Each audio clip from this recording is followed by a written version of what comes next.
നമസ്കാരം, എല്ലാവർക്കും ചാനലിലേക്ക് സ്വാഗതം. ഞാനിന്ന് വന്നിട്ടുള്ളത് quest for A theory of everything എന്നുള്ള ലെസണിൻ്റെ ആക്ടിവിറ്റീസുമായിട്ടാണ്.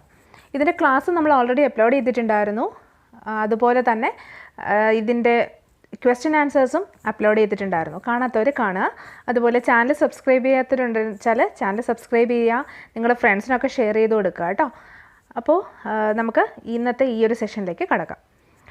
നിങ്ങളെപ്പോഴും നോട്ട്സ് എഴുതി തന്നെ വെക്കാനായിട്ട് ശ്രദ്ധിക്കുക. ജസ്റ്റ് കേട്ടുകൊണ്ടിരിക്കുന്നതിനോടൊപ്പം തന്നെ നോട്ട്സ് എഴുതുക.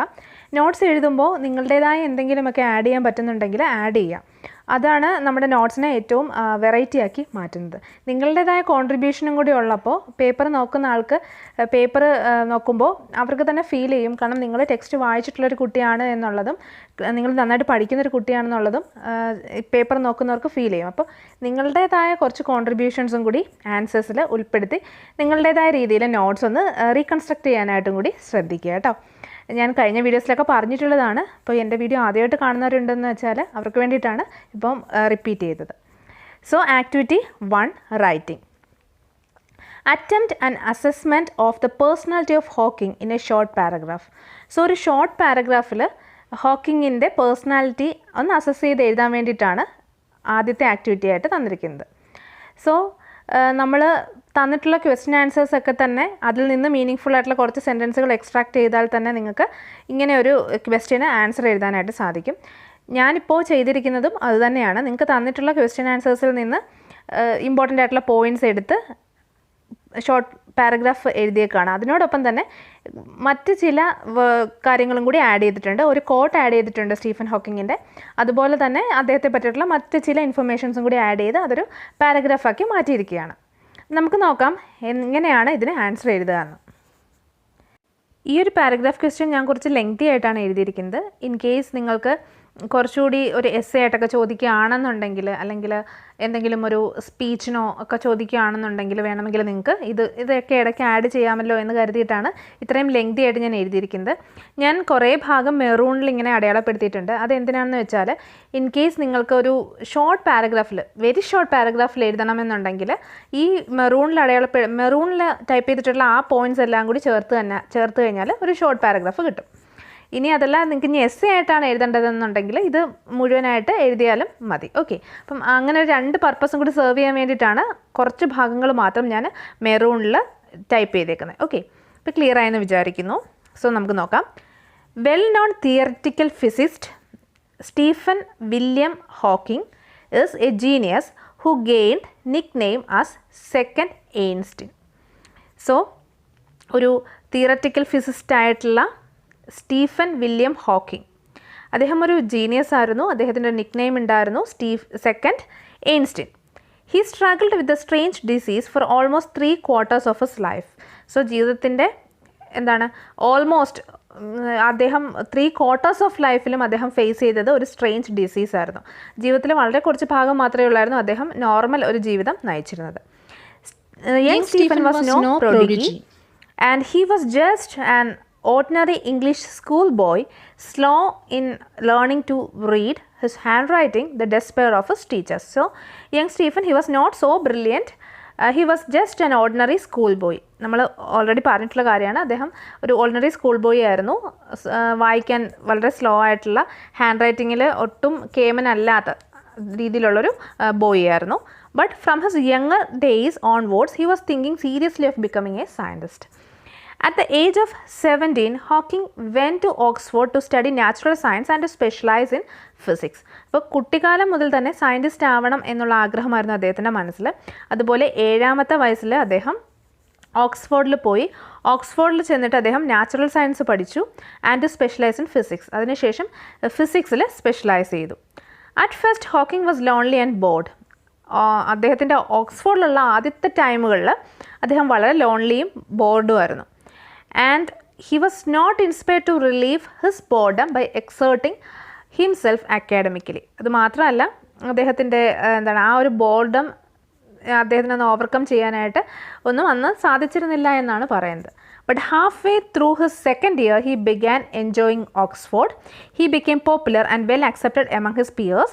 He is lively, beyond and adaptable and was famous for his wit. അപ്പോൾ അദ്ദേഹം കുറച്ച് നാൾ കഴിഞ്ഞപ്പോഴത്തേക്കും ലൈവ്ലി ആയി, അതുപോലെ അദ്ദേഹം തൻ്റെ ഫ്രണ്ട്സിൻ്റെ കൂടെ അഡാപ്റ്റബിളായി മാറുകയും ചെയ്തു. അതുമാത്രമല്ല അദ്ദേഹത്തിൻ്റെ ആ ഒരു തമാശയും അതുപോലെ അദ്ദേഹത്തിൻ്റെ ബുദ്ധിയും ഒക്കെ ആൾക്കാരുടെ ഇടയിൽ അദ്ദേഹത്തെ ഫേമസ് ആക്കി മാറ്റി. അതിനോടൊപ്പം he liked classical music, science fiction and actively took part in sports. Classical മ്യൂസിക്കിലും സയൻസ് ഫിക്ഷനിലും അതുപോലെ തന്നെ സ്പോർട്സിലും പങ്കെടുത്തിരുന്നു. ഇതൊക്കെ അദ്ദേഹത്തിൻ്റെ പേഴ്സണാലിറ്റിയുടെ ആ ഒരു സവിശേഷതകളാണ് പറയുന്നത്. Stephen's first year at Cambridge was worse than that at Oxford. ഓക്സ്ഫോർഡിലുണ്ടായിരുന്നതിനേക്കാളും വളരെ വേഴ്സ്റ്റ് ആയിരുന്നു അദ്ദേഹത്തിന് കേംബ്രിഡ്ജിൽ വന്നപ്പോൾ ഉള്ള അനുഭവം. Because his mathematical background is poor and he found general relativity extremely tough. അദ്ദേഹത്തിൻ്റെ മാത്തമാറ്റിക്കൽ ബാക്ക്ഗ്രൗണ്ട് വളരെ പുവറായിരുന്നു, അതിനോടൊപ്പം ജനറൽ റിലേറ്റിവിറ്റി അത് അദ്ദേഹത്തിന് എക്സ്ട്രീംലി ടഫുമായിരുന്നു. A disastrous problem arose then that he started getting clumsy and had fallen once or twice for an apparent reason, and also he had difficulty in talking. So അദ്ദേഹത്തിൻ്റെ ലൈഫിലേക്ക് ആ സമയത്താണ് problem വരുന്നത്. അദ്ദേഹം മറിഞ്ഞു വീഴുകയുണ്ടായി ആൻഡ് അദ്ദേഹത്തിന് സംസാരിക്കാൻ പ്രയാസമായിരുന്നു. After his 21st birthday Hawking contracted a rare disease called amyotrophic lateral sclerosis for which there was no cure. അങ്ങനെ അദ്ദേഹത്തിന് ALS എന്നുള്ള ആ ഒരു അസുഖം വരുന്നു, അമ്യോട്രോപിക് ലാറ്ററൽ സ്ക്ലീറിയോസിസ്. അത് അദ്ദേഹത്തിന് ക്യൂർ ചെയ്യാനായിട്ട് സാധിക്കുന്നതുമില്ല. It caused a gradual disintegration of the nerve cells in spinal cords and the brain. Before diagnosing his condition, he was very bored with life. There did not seem be anything worth doing, but shortly after diagnosis, he realized that there were a lot of worthwhile things to do if he deprived. പിന്നെ അദ്ദേഹത്തിൻ്റെ ആ ഒരു ഈ ഒരു അസുഖം കണ്ടുപിടിക്കുന്ന സമയത്തിന് മുൻപ് അദ്ദേഹത്തിന് പ്രത്യേകിച്ച് ജീവിതത്തിലൊന്നും ചെയ്യാനുണ്ടായിരുന്നില്ല. പക്ഷേ അത് കണ്ടുപിടിച്ച് കഴിഞ്ഞപ്പോൾ അദ്ദേഹത്തിന് ഒരുപാട് കാര്യങ്ങൾ ചെയ്യാനുണ്ടെന്ന് അദ്ദേഹത്തിന് മനസ്സിലായി. And he decided to go some good to others before dying. അതുമാത്രമല്ല, മരിക്കുന്നതിന് മുൻപ് മറ്റുള്ളവർക്ക് എന്തെങ്കിലും നല്ലത് ചെയ്യണമെന്നും അദ്ദേഹം ചിന്തിച്ചു തുടങ്ങി. Hawking met Jain wild and he admired Har optimism and there friendship developed slowly. അങ്ങനെ ഹോക്കിങ് ജെയിൻ വൈൽഡിനെ കണ്ടുമുട്ടി. അപ്പോൾ ഓപ്റ്റിമിസം ഉണ്ടായി, അദ്ദേഹത്തിൻ്റെ ലൈഫിൽ ശുഭാപ്തി വിശ്വാസം ഉണ്ടായി ആൻഡ് അവരുടെ ഫ്രണ്ട്ഷിപ്പ് ഡെവലപ്പ് ചെയ്യാൻ തുടങ്ങി. Jane helped him to bring a kind of positive spirit and it made all the difference. ജീവിതത്തിൽ ഒരു പോസിറ്റീവ് സ്പിരിറ്റ് കൊണ്ടുവരാൻ ജെയിൻ ഹെൽപ്പ് ചെയ്തു. അത് അദ്ദേഹത്തിൻ്റെ ജീവിതത്തിൽ എല്ലാ ഡിഫറൻസും ഉണ്ടാക്കി. സോ ഓൾ ദ ഡിഫറൻസ് എന്നുള്ളത് നമ്മൾ ഇൻവെർട്ടഡ് കോമാസിൽ കൊടുത്തിരിക്കുന്നത് എന്തുകൊണ്ടാണെന്ന് വെച്ചാൽ അത് ടെക്സ്റ്റിൽ നിന്ന് എടുത്ത് കോട്ട് ചെയ്തിട്ടുള്ള ലൈനാണ്, അതുകൊണ്ടാണ് അങ്ങനെ കൊടുത്തിരിക്കുന്നത്. He applied for research fellowship at KS, one of the colleges in Cambridge University in 1965.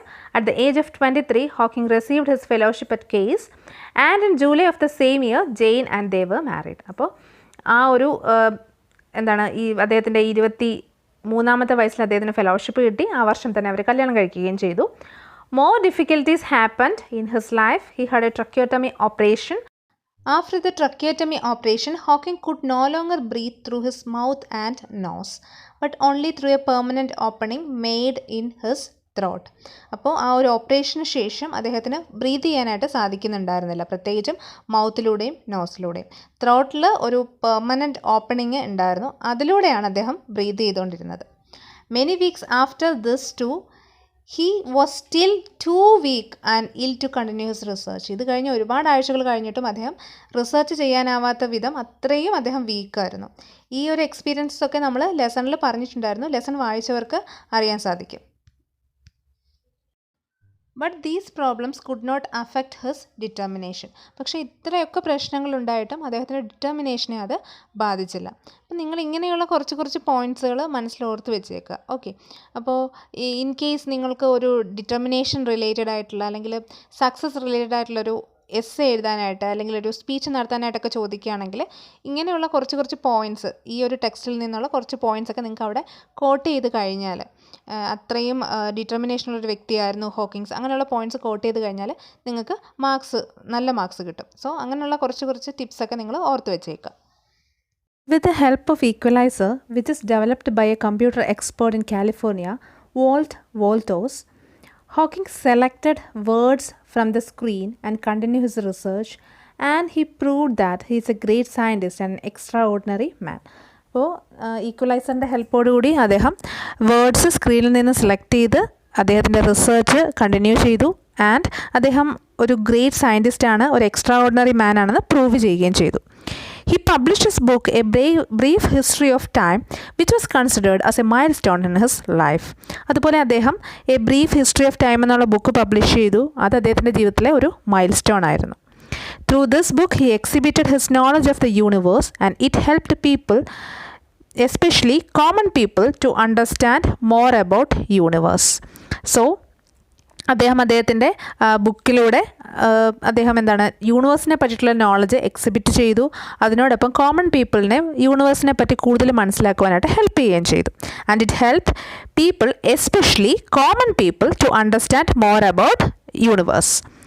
Thus, through his courage and persistence, with his brilliance and humor, inspired people across the world and choose to ignore the difficulty, and he expects others to adopt the same attitude. അപ്പോൾ അദ്ദേഹത്തിൻ്റെ കറേജും പെർസിസ്റ്റൻസും persistence with his brilliance and humour. അപ്പോൾ അദ്ദേഹത്തിൻ്റെ ബ്രില്യൻസും ഹ്യൂമറും കറേജും കൊണ്ട് അദ്ദേഹം ലോകത്തിലെ ആൾക്കാരെ, അതായത് ലോകത്തിലെ ജനങ്ങളെയൊക്കെ അദ്ദേഹം ഇൻസ്പയർ ചെയ്തു എന്നാണ് പറയുന്നത്. Chooses to ignore the difficulty, അതായത് പ്രയാസങ്ങളെ ഇഗ്നോർ ചെയ്യുക. അതുപോലെ അദ്ദേഹം ജീവിതത്തിനോട് എടുത്ത അതേ ആറ്റിറ്റ്യൂഡ് തന്നെ നമ്മളും എടുക്കുക. അതാണ് അദ്ദേഹം തരുന്ന സന്ദേശം. Adversities can happen in life. So adversities ജീവിതത്തിൽ, പ്രതിസന്ധികൾ എന്തായാലും ജീവിതത്തിൽ ഉണ്ടാവും. To ignore it and move on is the right method. One must choose to become successful in his life. So അതിനെ ഇഗ്നോർ ചെയ്യുക, മുന്നോട്ട് പോവുക. അതാണ് നമ്മുടെ ജീവിതത്തിലെ ഏറ്റവും റൈറ്റ് ആയിട്ടുള്ള മെത്തേഡ്, സക്സസ്ഫുൾ ആവാനായിട്ട്. ഓക്കെ, ഇതാണ് അദ്ദേഹത്തിൻ്റെ ജീവിതത്തിലൂടെ പറയുന്നത്. In his own words, however difficult life may seem, there is always something you can do and succeed at. It matters that you don't just give up. So അദ്ദേഹത്തിൻ്റെതായ വാക്കുകൾ, അല്ലെങ്കിൽ അദ്ദേഹത്തിൻ്റെ വാക്കുകളിലൂടെ നമ്മൾ നോക്കുകയാണെങ്കിൽ അദ്ദേഹം പറഞ്ഞിട്ടുള്ളൊരു കോട്ടാണിത്. However difficult life may seem, there is always something you can do and succeed at. So ജീവിതം എത്ര ഡിഫിക്കൽട്ടാണ് എന്ന് പറഞ്ഞാലും അതിലെന്തെങ്കിലും ഉണ്ട്, നമുക്ക് വിജയിക്കാനുള്ള എന്തെങ്കിലും ഒരു ഘടകം അതിൽ ഉണ്ടാവും. It matters that you don't just give up. നമ്മൾ പിന്നോട്ട് മാറുന്നില്ല എന്നുള്ളതാണ് ഏറ്റവും വിലമതിക്കുന്നത്. ഇതാണ് അദ്ദേഹം നമുക്ക് തരുന്ന സന്ദേശം. അപ്പം ഇത്രയേ ഉള്ളൂ ഈ ഒരു ക്വസ്റ്റ്യൻ്റെ ആൻസർ. ഞാൻ പറഞ്ഞു, ഇത് ഞാൻ എസ്സേ ക്വസ്റ്റ്യൻ പോലെയാണ്, നോട്ട് ഭയങ്കര എസ്സേ ആണെന്ന്, ഒരു സാധാരണ ഒരു 8 മാർക്സിൻ്റെ എസ്സേ പോലെയൊന്നും അല്ല, എങ്കിലും കുറച്ച് ലെങ്തി ആയിട്ടാണ് ഞാൻ തന്നിരിക്കുന്നത്. നിങ്ങൾക്ക് ഇൻ കേസ് ഒരു 6 മാർക്സിനൊക്കെ ചോദിക്കുകയാണെങ്കിൽ നിങ്ങൾക്കിത് പാരഗ്രാഫായിട്ട് ഡിവൈഡ് ചെയ്തിട്ട് എഴുതാം.